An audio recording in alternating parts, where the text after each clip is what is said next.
Hey guys, what's up? So many of you were requesting a detailed analysis of what was the past, what was the present, and what will be the future of Article 370.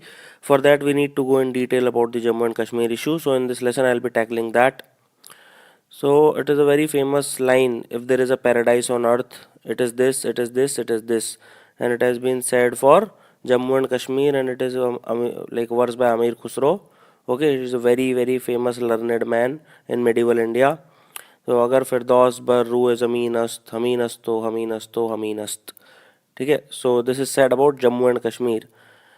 Now when it comes to Mountbatten Plan of 3rd June 1947, under the Mountbatten Plan, India's independence was accepted, but with freedom, like there was a pain of partition, communal carnage. So let us see what exactly happened in Jammu and Kashmir.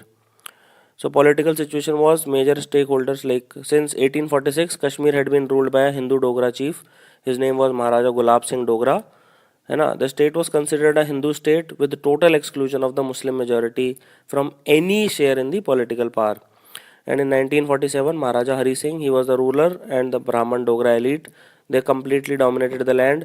They controlled neither not only the political structure, they also controlled the fertile agricultural land जो था उनका, सब कुछ वही control करते थे. Now the major stakeholders कौन होंगे? Jinnah, he was representing Pakistan. Nehru, obviously he was representing India. Sheikh Abdullah, he was leader of the masses, both the Hindus and Muslims, and he demanded popularly elected government, democracy, and he was also a close friend of Nehru since 1938.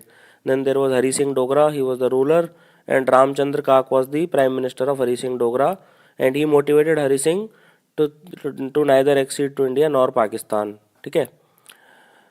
Now let's see the geography. So this is the today's Pak occupied Kashmir, illegally occupied, and this is occupied by China illegally.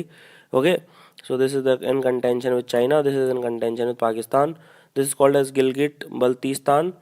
यहाँ पे शिया and Ismaili जो Muslims हैं, they are there, and the terrain is very mountainous and it is very thinly populated. Now this is called as the Kashmir Valley, and it is largely populated by Sunni Muslim. And Jammu, it is populated by Hindu population, and it has arable land.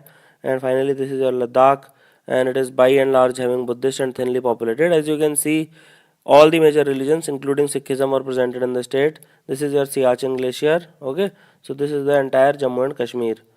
So why the trouble is there? So let's see. Because like since partition had taken place, Mountbatten Plan, princely states were free to join either of the dominions of India and the Pakistan, and with some persuasion and some strong arm tactics by leaders, all except three of the princely states had been absorbed into the Indian Union. Like Sardar Vallabh Bhai Patel dead exemplary work, उनको हमें मतलब शत शत प्रणाम करना चाहिए कि उनके कारण सारे के सारे princely states except three they absorbed in the India. They were more than 500 by the way, and they were made to accept the Indian Constitution, and they were given pension with tax-free privy purses. And the three states that did not accede easily were Junagadh, Hyderabad, and Jammu and Kashmir. ठीक है. Now let's see. So why did only Jammu and Kashmir prove to be troublesome? Because Hyderabad और जूनागढ़ तो आराम से आ गए थे बाद में. Now location and strategic importance. So Junagadh and Hyderabad obviously were absolutely inside India. आप समझ रहे हो. बट पाकिस्तान के साथ क्या है कि बॉर्डर लग रही थी जम्मू एंड कश्मीर की. ठीक है. It was both bordering with Pakistan and India, and by an accident of geography its location gave its strategic importance way more than what its population would suggest, because वहाँ से आराम से you can come and go. Then there is a two nation theory. Jinnah thought कि Muslims needed to have a separate territory. Nehru thought कि India is secular and every religion can live here. तो अगर जिन्ना के पास वो नहीं जाएगा कश्मीर, तो जिन्ना का जो बात होगी कि भाई एंटायर पाकिस्तान जो पूरा फॉर्मेशन का जो एसेंस है वही झुटला जाएगा, एंड हमारे केस में नहीं आएगा, तो लाइक आर जो सेक्युलर स्टैंड है वो भी काफ़ी बहुत दिक्कत हो जाएगी. So that is why there was a huge issue. Then there was third standstill agreement. So basically Dogra side in 1947 कि भाई Hari Singh would not accede either to India और Pakistan, and but he would allow free movement of goods and peoples across its border. Pakistan ने तो sign कर दिया, India ने नहीं किया. ऑब्वियसली इंडिया को पता था कि कुछ ना कुछ होगा. सो पाकिस्तान स्टार्टेड अप्लाइंग प्रेशर. उन्होंने रेल लॉरी सर्विसेज जो एसेंशियल सप्लाईज आती थी स्टेट को बंद कर दिया. तो रामचंद्र गुहा बोलते हैं कि 13 सितंबर 1947 को जब पाकिस्तान ने जूनागढ़ का एक्सेक्शन एक्सेप्ट कर लिया, तो सरदार वल्लभ भाई पटेल ने एब्सोल्युटली मना कर दिया कि Jammu and Kashmir has to be the part of India. आप समझ रहे हो. सो ही रिफ्यूज्ड ब्लेटेंटली कि it will not go to Pakistan, ठीक है. Because in Junagadh the situation was exactly opposite, right, कि Hindu majority state, it was ruled by Muslim ruler and Pakistan still wanted it to be, and it was surrounded by the Indian territory, yet Pakistan allowed it. So meanwhile partition के बाद काफ़ी सारा communal carnage हुआ पंजाब में. It spread into Jammu and Kashmir in September, ठीक है. And Sheikh Abdullah who had been imprisoned earlier for demanding transfer of power to the people and establishment of democracy, he was released in September 1947 by Hari Singh to negotiate. So अब आप यहाँ पे देखोगे तो Kashmir was desired by both in India, but it wanted to remain independent and neutral like Switzerland of the east. Now let's see the fourth point, tribal invasion of Kashmir. तो क्या हुआ था, पुंछ जो डिस्ट्रिक्ट है, it desired to be freed from Dogras and it wanted to join Pakistan. So जो like तो वहाँ पे क्या है, ऑब्वियसली कम्युनल एट्रॉसिटीज़ हुई होंगी. So just for that several thousand armed Pathan tribesmen along with the help from Pakistani administration they crossed the border and they invaded the state from the north, ठीक है. अब obviously कोई आई witness account नहीं है उसका, but it is called as the tribal invasion of Kashmir. वो मुजफ्फराबाद, उरी, बारामूला, काफ़ी within days they covered it, ठीक है. अब बारामूला में बहुत ही कुछ डिजास्टर हुए, killing, looting, raping, all these things which happen in war that happen unfortunately, and they attacked Hindus, Christian, Sikhs and even Muslims.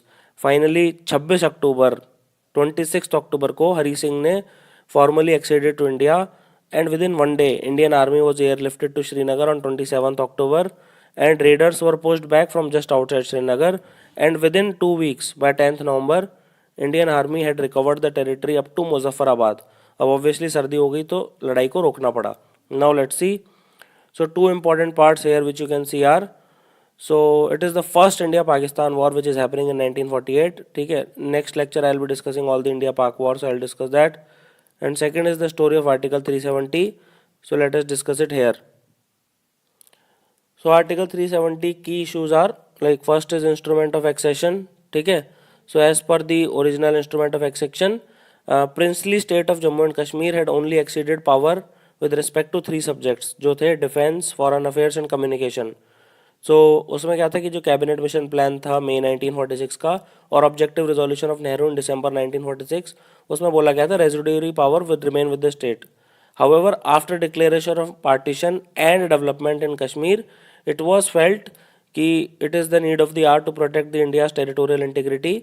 So over time residuary powers were shifted over to the centre, but still like till date सारे के सारे जो position है, all the Indian states are equivalent to that of a regular Indian provinces except Jammu and Kashmir because of this, ठीक है.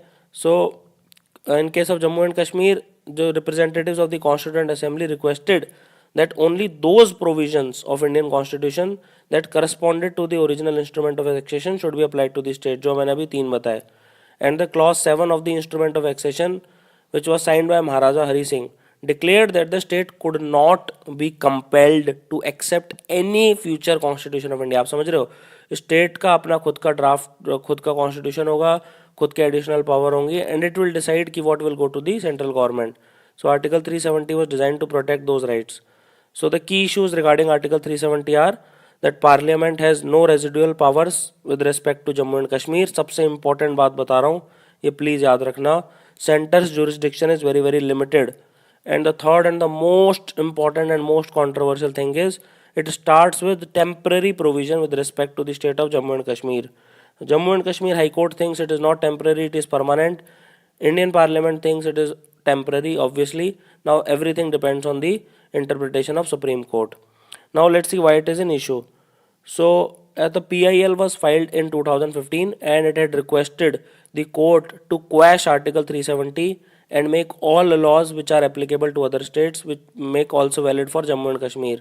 Now this plea also sought direction for removal of the words except Jammu and Kashmir. क्या होता है, जितने भी law पास होते हैं उसमें एक लाइन लिखी होती है कि एक्सेप्ट जम्मू एंड कश्मीर, ठीक है. जितने भी हमारे स्टैट्यूट्स हैं, लॉज हैं, क्योंकि जम्मू एंड कश्मीर को भी उतना ही इंडिया का पार्ट होना चाहिए जितना सब है.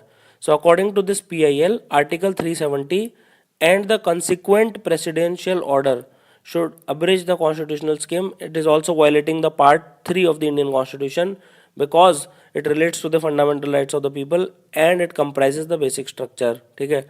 इट पॉइंट ऑल्सो, इन्होंने एक बात बोली कि आर्टिकल 370 जब चालू हुई So it is starting by saying it is a temporary provision. So इसका मतलब है कि it had to go after some time.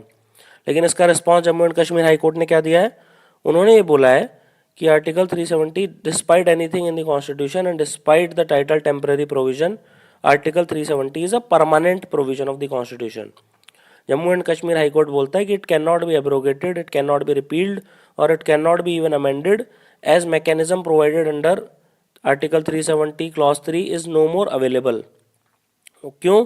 क्योंकि it states that president may by notification declare that article 370 shall cease to operate, but for the notification to be issued the recommendation of the constituent assembly of the state shall be necessary.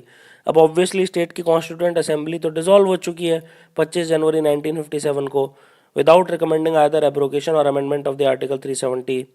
So apparently according to Jammu and Kashmir High Court the provision is now a permanent feature. This was the story till 2015. अब देखते हैं.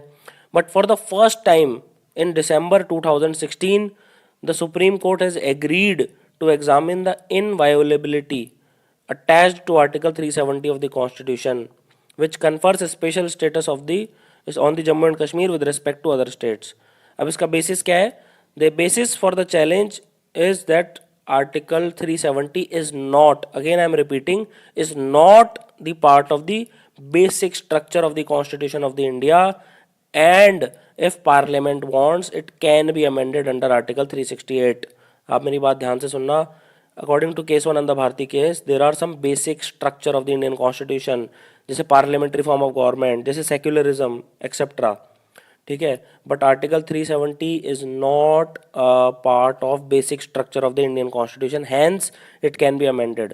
सो finally जो question है वो ये है कि can parliament amend article 370 through its power under article 368 और does article 370 is an exception from the entire constitution.